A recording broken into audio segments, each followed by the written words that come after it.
Hello everyone, this is Zelda Master 2010, and you are watching my video walkthrough of The Legend of Zelda Twilight Princess. And in this episode we're going to be covering the fourth dungeon of the game, Arbiter's Grounds. And first of all I'm going to transform to Wolf Link, and just on the right side of the dungeon's entrance there is a puzzle which we will be collecting. So after you collect that, on the opposite side there is 50 rupees that is in a treasure box, and the way to get the treasure box, because the treasure box is not there, is to light these two with your lantern and it appears. So we're just gonna go and collect that and then head in the dungeon. Okay.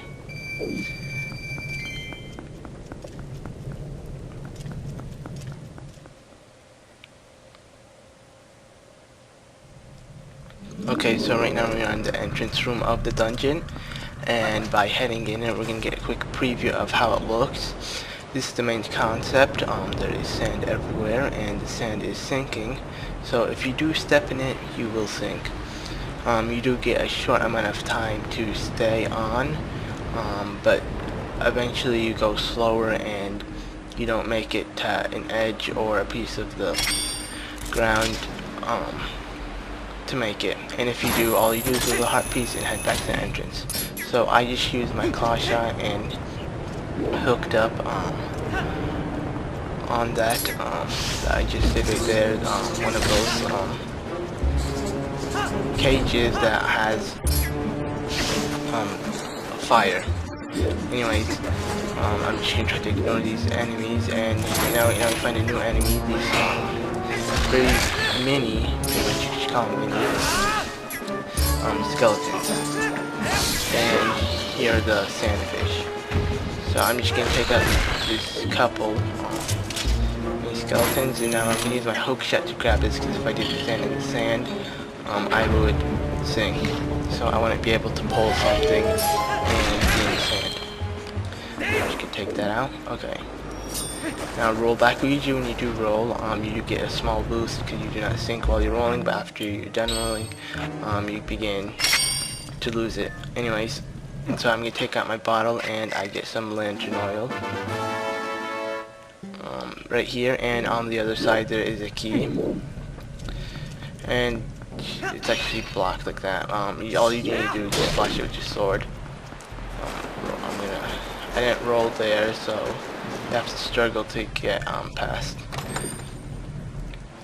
Okay, so we got a key, and instantly when you get the key you see bugs appearing. Yeah, I'm gonna try to avoid them.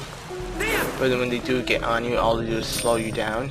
So there's a lot of ways to get slowed down in this temple, because mainly this dungeon is sand.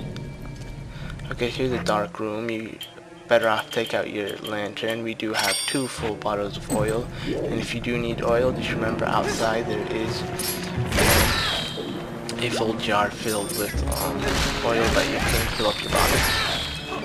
So in this room it's filled with these mini skeleton enemies, and your main goal in this room is just to light the 2 torches on the side of the door to head on.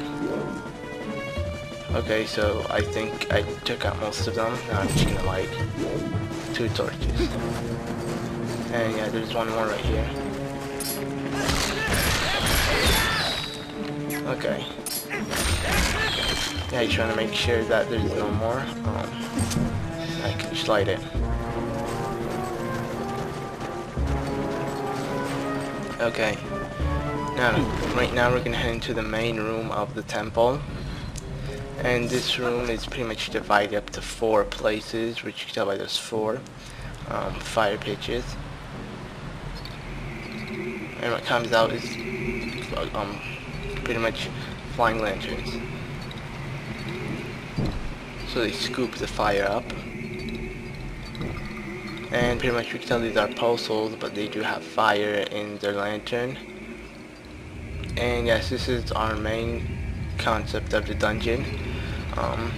finding these 4 puzzles, collecting them, and returning the fire back to its torch. So here are all four around us, but it's not going to be that simple to take them all, so we're only going to take on one. Transforming wolf right now, and obviously we use our senses, but if you don't, he's not going to do anything to you. You're going to have to use your senses, and yeah, you have to aim on him, and he's quite hideous. So all you have to do is wait until he becomes purple and shoot him. It's pretty simple. Okay, and there we go. We got his puzzle. So the lantern's gonna go out, and the fire comes back to its torch, and we're gonna be doing that another 3 times to the other post.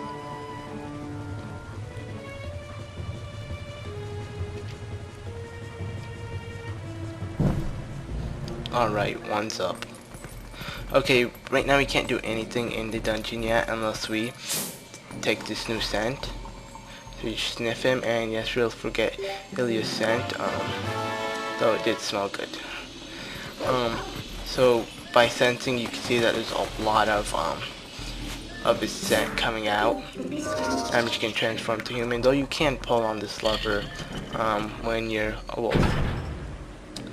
So after pulling that, you see that there is this pretty much just walls collapsing into stairs, or this floor. So I'm just gonna let go, and I'm gonna head down. This is the room that may be the trickiest part of the dungeon, and I'll show you why. So once we head in, we're gonna find a flying skull, pretty much like a bat inside one, or just a skull with bat wings.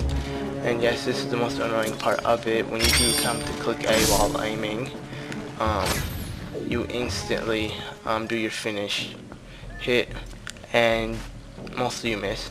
So you find this lever, you can pull it both ways. Pulling it back won't work, so I'm gonna pull it in front. And we find this new enemy. It's a screeching enemy. The second it screeches or screams, you instantly freeze. So the best thing to do is take out your bombs. And here I'm just gonna do a test. So when it does freeze you, yeah, you get hit. And we don't want that to happen. And plus, I get paranoid when I do get hit when he does yell at me. Yeah, he takes actually 2 hits with the bomb arrows, just because I hit him first, then I hit him with the bomb arrows. It was more of a 1-in-1. So we collected 20 rupees from him. They usually do drop 20 rupees. And heading back, this is the tricky part. You don't usually find this, and you may wonder where we are right now. This is another room, and this is pretty much the easiest thing to do. So I'm just gonna try to simple this up. So I'm just gonna go. So there's another postal here, anyways.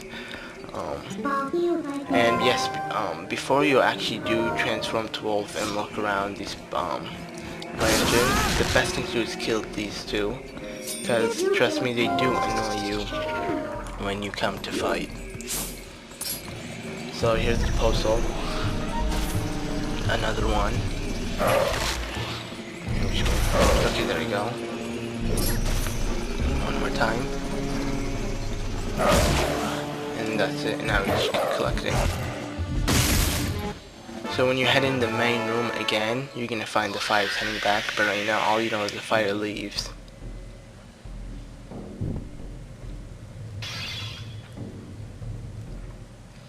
Alright. So I'm gonna transform back to human and head out.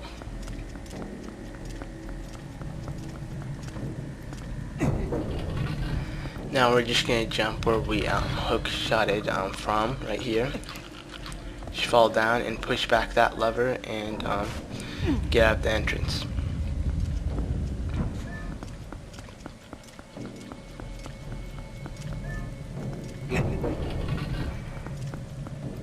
Alright, so right now we see another cutscene of the fire heading back to his torch.